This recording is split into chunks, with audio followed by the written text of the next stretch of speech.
इस समय veto power की चर्चा काफ़ी ज़्यादा हो रही है। हम सभी लोग भारत को वीटो पावर मिलने का इंतज़ार कर रहे हैं। भारत जैसे ही यूनाइटेड नेशन का परमानेंट मेंबर बनेगा, उसको वीटो पावर मिल जाएगी। इन सब की बात चल रही थी कि इसी बीच भारत और इजराइल ने मिलकर यूनाइटेड नेशन के साथ ही खेल कर दिया। भारत को ऐसा इसलिए करना पड़ा क्योंकि देखा जाए तो फ्रांस, अमेरिका, ब्रिटेन और रूस के साथ साथ अन्य सभी देशों का समर्थन मिलने के बावजूद भी अभी तक भारत को यूनाइटेड नेशन का परमानेंट मेंबर नहीं बनाया गया। हाल ही में एक खबर निकल कर आ रही है कि भारत के विदेश मंत्री एस जयशंकर ने सीधे तौर पर यूनाइटेड नेशन को फटकार लगा दी और इनडायरेक्ट वे में यह बता दिया है कि भाड़ में जाए यूनाइटेड नेशन, क्योंकि इतने सारे देशों का समर्थन मिलने के बावजूद भी यूनाइटेड नेशन ना तो भारत की अहमियत समझ रहा और ना ही दुनिया भर में चल रहे युद्ध को शांत करा पा रहा है। इसके अलावा जिन देशों के पास इस समय वीटो पावर है, वे देश खुद ही कहीं ना कहीं इन युद्धों में शामिल हैं और वे आग में घी डालने का काम कर रहे हैं। इसलिए इजराइल ने यूनाइटेड नेशन के चीफ को ही पूरी तरह से बैन कर दिया और उन्हें अपने देश में आने से रोक दिया है। इसके बावजूद भी अगर यूनाइटेड नेशन के चीफ इजराइल में पाए जाते हैं तो उन्हें जेल में बंद कर दिया जा सकता है। पूरी अपडेट क्या इस वीडियो में विस्तार से समझेंगे, लेकिन उसके पहले अगर अभी तक कि आप लोगों ने वीडियो को लाइक नहीं किया तो आप लोग वीडियो को लाइक कर दीजिए, साथ में चैनल को सब्सक्राइब करके नोटिफिकेशन बेल आइकन को जरूर दबा दीजिए, जिससे लेटेस्ट वीडियो की नोटिफिकेशन आप लोग को मिले और आप लोग वीडियो को सबसे पहले देख पाएँ।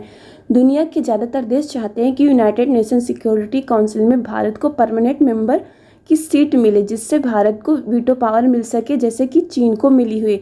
भारत इस समय उस मुकाम पर पहुंच गया है जिस पर बाकी के अन्य वीटो पावर वाले देश हैं। आप सभी लोगों को पता ही है कि चीन यूनाइटेड नेशन का परमानेंट मेंबर है और उसके पास वीटो पावर है। इस वीटो पावर का काफ़ी ज़्यादा फ़ायदा चीन ने उठाया। कई ऐसे मामले हैं जिनमें अगर भारत का फ़ायदा होने वाला हो या फिर दूसरे देशों में जहां पर भारत का एक्सपोर्ट और ग्लोबल ट्रेड बढ़ने की बात आती तो उन प्रस्ताव को चीन किसी न किसी बहाने से वीटो पावर का इस्तेमाल करके रिजेक्ट कर देता। चीन उन प्रस्तावों को आगे बढ़ाने की कोशिश करता है जहां पर चीन का खुद ही फ़ायदा हो, भले ही उस काम से दुनिया को नुकसान ही क्यों ना हो रहा हो। चीन तो सिर्फ अपना ही फ़ायदा देखता है। भारत इसी स्थायी सदस्यता और ताकत का हमेशा विरोध करता आया है। भारत का कहना है कि केवल 5 देशों के पास से वीटो जैसे पावर का होना भारत अन्य देशों के साथ अन्याय है, जो लगातार अपने देश को विकास के रास्ते पर ले जा रहे हैं। भारत किसी भी मामले में अब इन 5 देशों से पीछे नहीं है। पूरी दुनिया यह बात जानती है कि भारत इस समय मिलिट्री पावर में दुनिया का तीसरा सबसे बड़ा देश बन गया है। इसके साथ ही भारत अर्थव्यवस्था के मामले में भी दुनिया का 5वां सबसे बड़ा देश है। लेकिन इसके बाद भी यूनाइटेड नेशन का permanent member America, Britain, France, रूस और चीन बने हुए।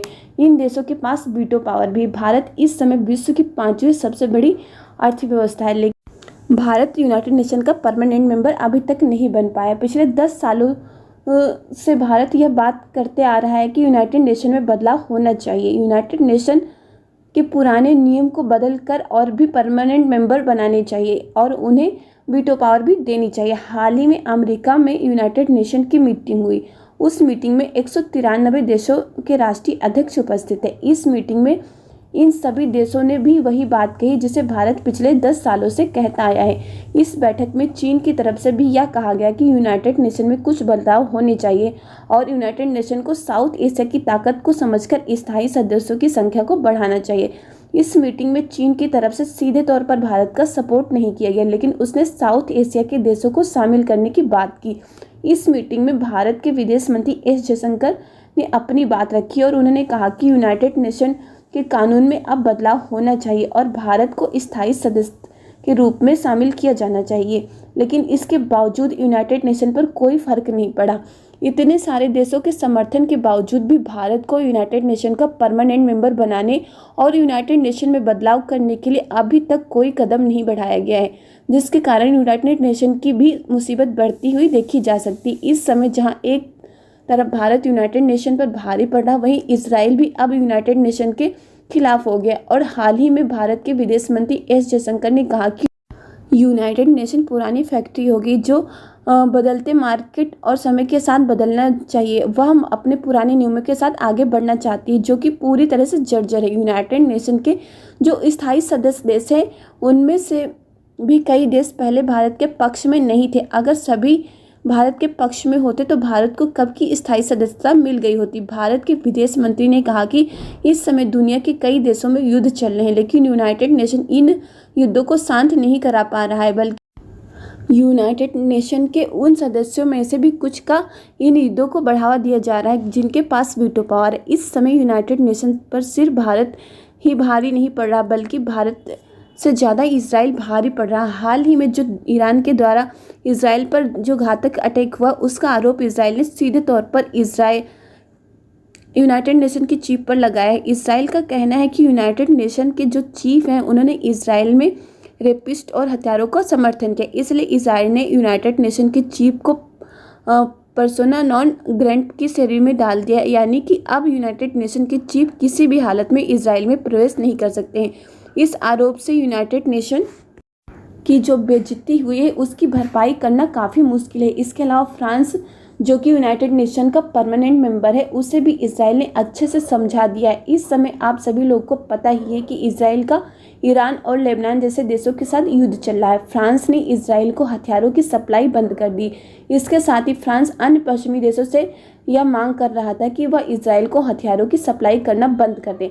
अब इजराइल ने फ्रांस को जवाब देते हुए यह कह दिया है कि हम यह लड़ाई अपने हित के लिए लड़ रहे हैं और हम आतंकवादी संगठनों को ख़त्म कर रहे हैं, जो कि दुनिया के सभी देशों के लिए खतरनाक है। ऐसे में कोई देश हमारा साथ दे या न दे, लेकिन हम युद्ध को जीत कर ही रहेंगे। इतना सब होने के बाद भी अभी भी यूनाइटेड नेशन की तरफ से इस पर कोई काम नहीं शुरू किया गया है। वह पहले की तरह अभी भी वही रास्ता अपनाए हुए है। इस समय भारत काफ़ी तेज़ी के साथ आगे बढ़ रहा है। भारत की अर्थव्यवस्था भी काफ़ी तेज़ी के साथ आगे बढ़ रही है। भारत की अर्थव्यवस्था काफ़ी तेज़ी के साथ बढ़ रही है, लेकिन इसका फल उसको अभी भी नहीं मिल रहा। भारत किसी भी मामले में यूनाइटेड नेशन के परमानेंट मेंबर से पीछे नहीं है।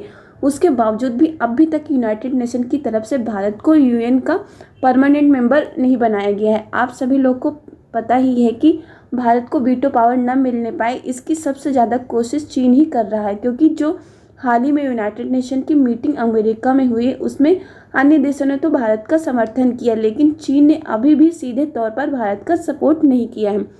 चीन ही हमेशा भारत के रास्ते में रुकावटें पैदा करता है। अब बहुत ही जल्द इस पर फैसला हो सकता है, क्योंकि जिस तरह से भारत के विदेश मंत्री जी ने यूनाइटेड नेशन को फटकार लगाई, उससे लगता है कि अब यूनाइटेड नेशन जल्द ही एक्शन लेगा भारत के पक्ष में।